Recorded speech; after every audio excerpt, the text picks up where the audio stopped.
and welcome back to Stacey Chantel Skincare channel, or welcome here if you are new. So I thought I would kick off this Skinterview series by interviewing myself. So I'm gonna ask everybody that I interview 5 questions. So first up is telling viewers about yourself. My name is Stacey Chantel Workington. I'm from Canada, from Manitoba, Canada. I was born in Paraguay, and when I was 2 years old, then my family immigrated to Canada, and this is where I grew up. I'm currently a licensed esthetician by trade, and I've been in the industry for almost 5 years. I am married to my high school sweetheart, Marvin, and we have been married for a year and a half, I think. We got married in 2019. My math isn't very good. Okay, next question. What does my current skincare routine look like? My whole routine, I'll just say this, is from Eminence. The Mangosteen Daily Resurfacing Cleanser in the morning, followed with some Soothing Chamomile Tonique and Rosehip Whip Moisturizer and Tropical Vanilla Sunscreen over top. In the evening time, I double cleanse. I use the Stonecrop Oil Cleanser. I forget the full name. Eminence has really long names, so sorry. Stonecrop Oil Cleanser, and then follow with the Mangosteen Daily Resurfacing Cleanser. Then I apply the Rosehip Whip Moisturizer with the Facial Recovery Oil. Once every 1 or 2 weeks, then I will do the Yum and Pumpkin Enzyme Peel, and that's my routine. Okay, third question, tell about your skincare journey. Growing up, I would occasionally do like a face mask with my sisters and stuff. So I have just older sisters. I'm the youngest of 4 girls.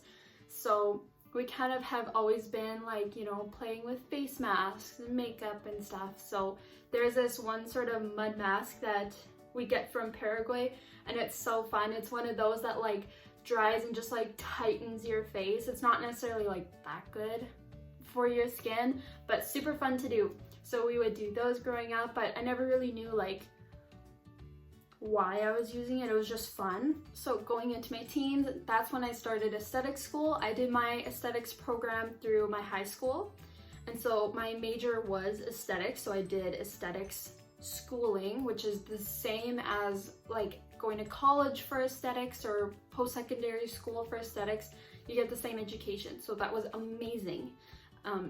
By the way, if you have the opportunity to do a trade in high school, I highly recommend it. So anyways, that's where I really learned about skincare, and I fell in love. It just was love at first sight.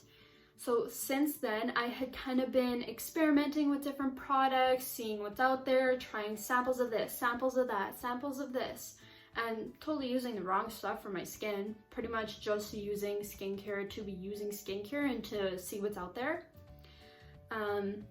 I was kind of, for the most part, getting onto a regular skincare routine with Dermalogica, because that's what we were using in school at the time.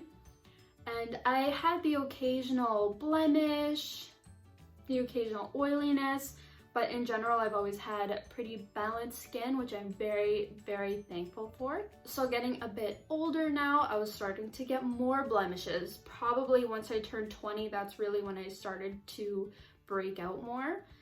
And so I was using more like acne products and stuff, which ended up drying my skin out and stripping it too much.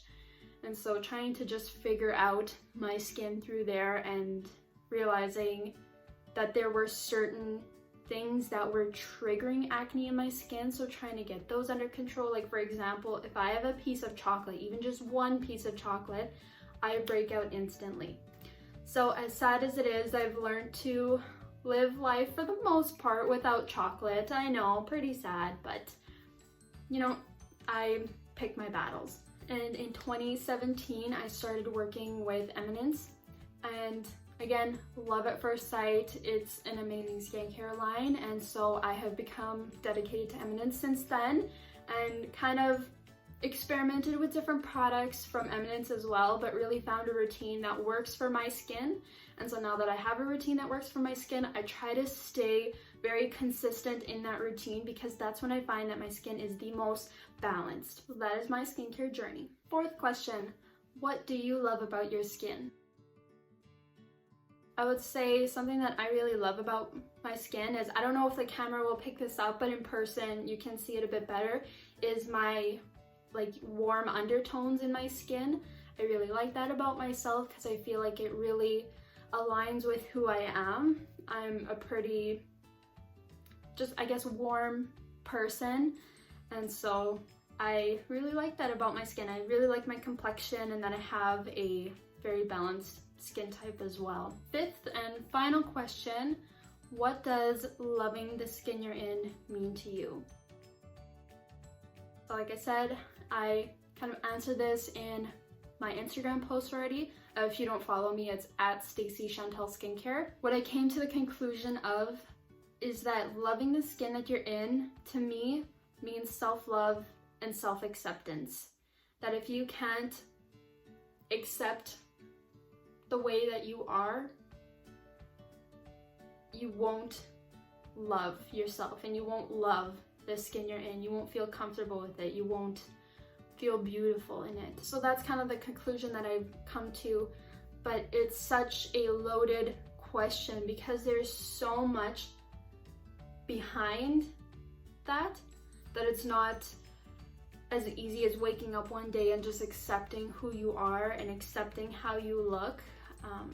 I'm sure all of us at some point have been given very negative comments about ourselves that we have accepted as true, and that has altered the way that we view ourselves and really, I guess, messed up our ability to love and accept ourselves and really love the skin that we're in. And so for myself, as a young teenager, I developed a pretty severe underbite, and so I was very self-conscious about it, and I was getting teased behind my back about it, and so I'd often cry about the way that I look, and I couldn't look at myself in the mirror. I couldn't take pictures because I was just so self-conscious about my underbite. And if you looked at me head on, it was a little bit better. You could still see like that my jaw was crooked and my teeth were bad and stuff, and that affected how I viewed myself. I could not view myself as beautiful because of the way that I looked externally.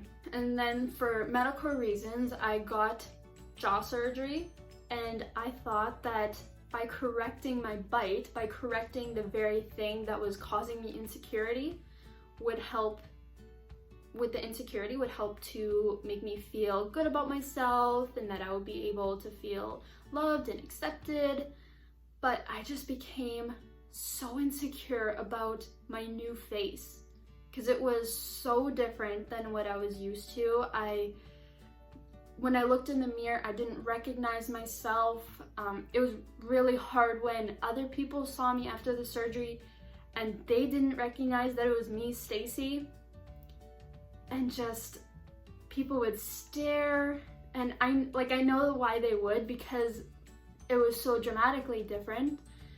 But nonetheless, I really took it internally, and I felt even more insecure after that, and I really couldn't accept that the way that I looked, even though the way that we look has nothing to do with who we are. It's just, really internally in our head, the way we perceive ourselves. We can be so beautiful, but we don't see it because of these insecurities.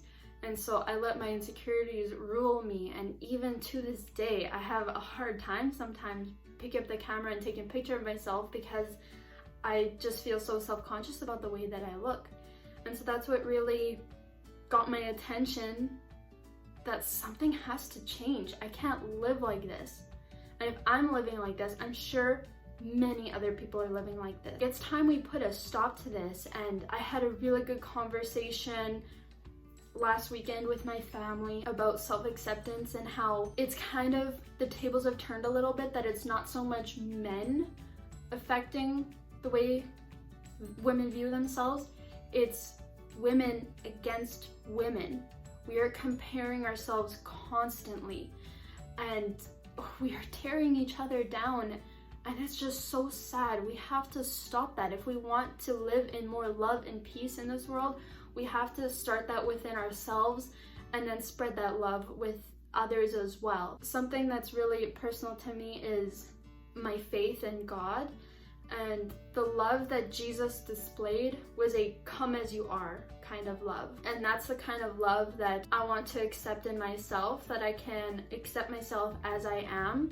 I don't have to pretend to be somebody that I'm not.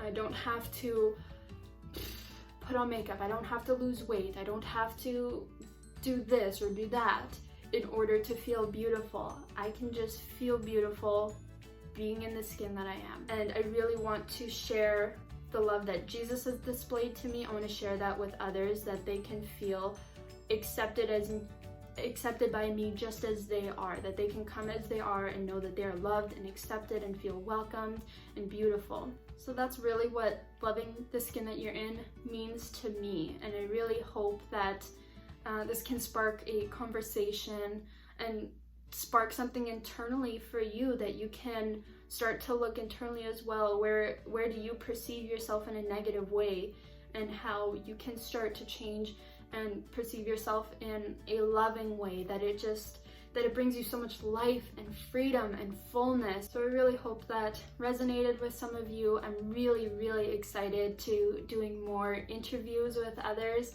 and just again, so we can learn about the skin from other people, you know, how they perceive their skin, and just to create a movement of self-love and self-acceptance, and to really truly love the skin that we're in. I really believe that it will make a huge impact in people's lives. So thank you so much for watching.